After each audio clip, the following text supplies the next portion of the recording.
Welcome back everyone to episode 2 of Kraken of the Week. This week we have a video featuring Gauzy Dom from Gauzy Games. Each week we're going to be taking a look at video of a Kraken that is either community submitted or myself, looking at what went well, what could have went a little bit better, and how the enemy team could have better responded to prevent such a dominant performance. Here, this is a game of Arena on the new Dawn map. Gauzy and his clan got started out just south of the A, and immediately they moved off to the east and they spotted the Devonshire here. If you see a ship that is sitting there AFK, my recommendation is take them off the map immediately. You always want to get as many guns out of the game as possible, and if you can get a free kill without getting shot back at, that's perfect. Absolute great way to use your time and energy early on. Getting rid of the cruiser there, and now we see the Fubuki pop up in the middle, and immediately the team starts focusing their attention on taking out that Fubuki. Now, one interesting part about the arena game mode is 4 different teams going up against each other. If you cap the position in the middle of the game, is immediately done. So both the destroyers of the orange team and Gauzy's team, they immediately went for the cap trying to get that quick win. Here the enemy Fubuki runs aground and eats a torpedo, and so far things are looking really good for the group. At this point we know that the other two teams are off to the west and to the north. You see the enemy Fuso, he is kiting away, kind of putting some space between himself and the battle. So now we have to start focusing fire on the other teams. The New Mexico is pressing into the cap a little bit. We do see that it's also still contested, so there is another enemy team out here somewhere.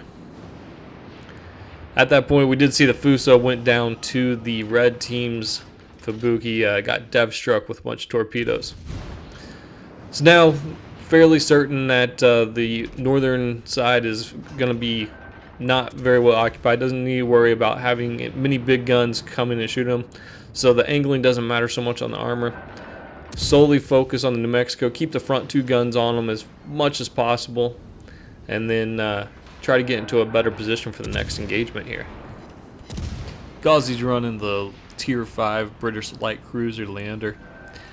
This is the British cruisers in general at this tier are unique, as they are the only cruisers in the game at Tier 5 that allow heals. They also include some decently long duration smoke. It's a unique combination. I think it'd be extremely deadly. Guns on the Leander, there's 4 turrets, 2 guns each at 152mm, and they have a 7.5 second reload time. Of course, the other unique part about these ships is that they only allow you to shoot AP rounds, no HE rounds.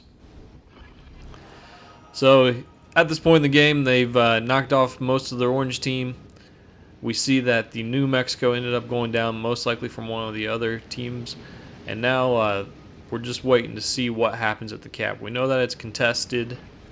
We have a decent idea that the destroyer is over on the northwest part.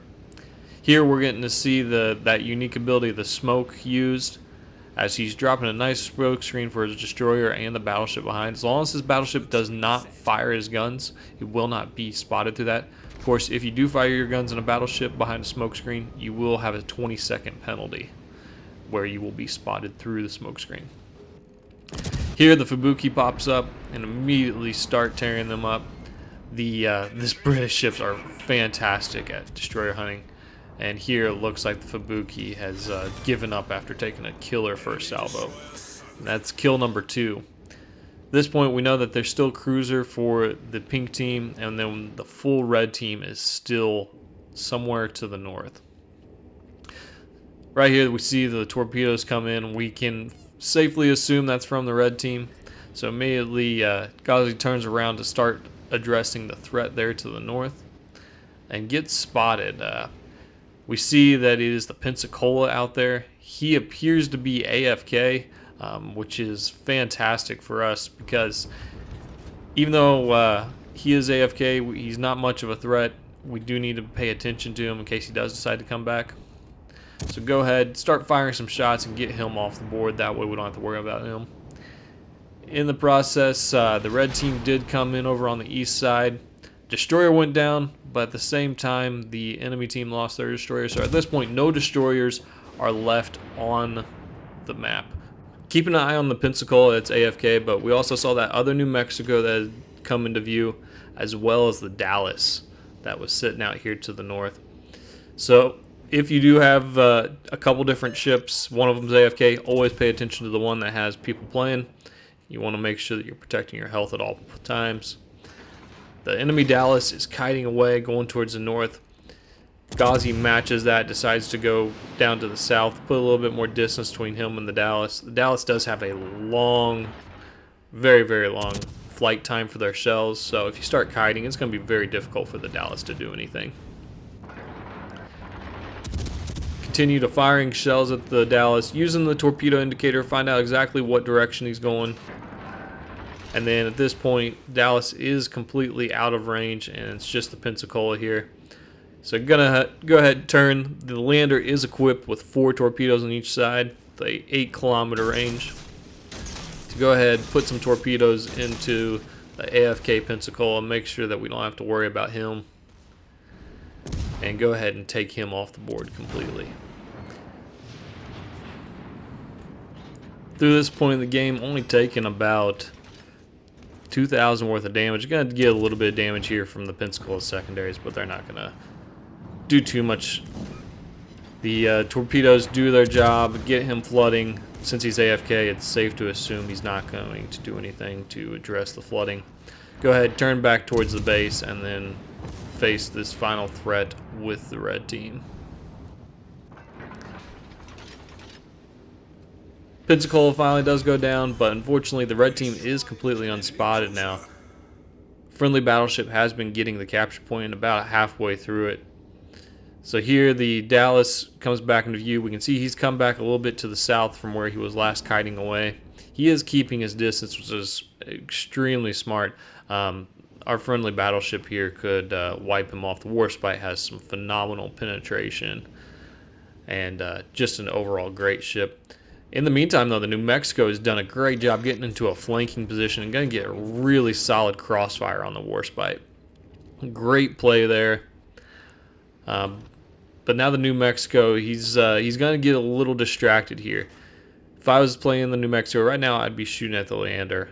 Go ahead, get the torpedoes out of the game, and then only have to worry about the main armament of the ships. He's just going to keep on watching the Warspite. As you can see there, the Warspite's shooting him. They're broadside to each other, so it's just kind of a slugfest. See which one has the most health that can survive it. This is what the lander does great. When it's shooting the superstructure of battleships, it's going to rake in these 1,000-point hits every time. Just absolutely brutal to endure, especially at that 7.5-second reload. You can really start taking chunks out of the New Mexico. Another point I want to point out here is a lot of battleship commanders have will to rebuild. So Gauzy being this close to his battleship is going to allow him to continue to generate health, up to 20% of his health points. And that's just perpetual, as long as he's still in the range of the will to rebuild, which I think could be up to 3 kilometers if you have a fully leveled up commander. But as you can see here, the New Mexico just continues shooting at the Warspite, completely ignoring the lander, which is a huge mistake. New Mexico could have taken him out in a single salvo, but unfortunately his reload time is going to be above 30 seconds. He's also just taking a beating from the Warspite, and at this point he's in a tough spot. The cruiser does have some good torpedoes here. He does drop a spot for a little bit, and you'll see here Gauzy goes ahead and pops his sonar so you can see where the ship is at all times. He does get plane spotted by the spotter plane from the New Mexico, and right now we just really turn on an aggressive move here. This is coming around the island. We can safely assume the New Mexico has a salvo ready to go, and he can overmatch all of the armor on the lander. So he takes a huge shot at us there, not enough to take him out. At this point, he's at the mercy of the torpedoes. Completely broadside. New Mexico is brutal. eats 2 torpedoes and goes down.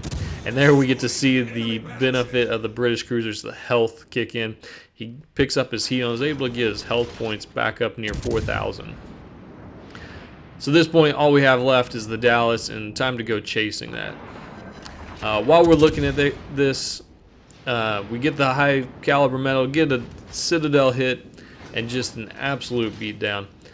If you have a video that you would want featured in Kraken of the Week, we're going to have a little option for community members to submit their videos. That'll be included in the comments down below. Let us know what you guys think of this video and of the series. We're going to have a lot of these videos coming. Here, the Dallas continues to remain broadside. The AP of the Landers, not a joke at all. End up taking him, getting the Kraken, kill number 5, and a absolutely huge XP score. If this is your first time coming here, consider hitting subscribe. We'll have a lot of videos. Also, consider hitting subscribe for the Gauzy Gaming. They have a lot of great content on their channel as well. We'll have another episode of the Kraken of the Week coming at you next week. Till then, have a good day.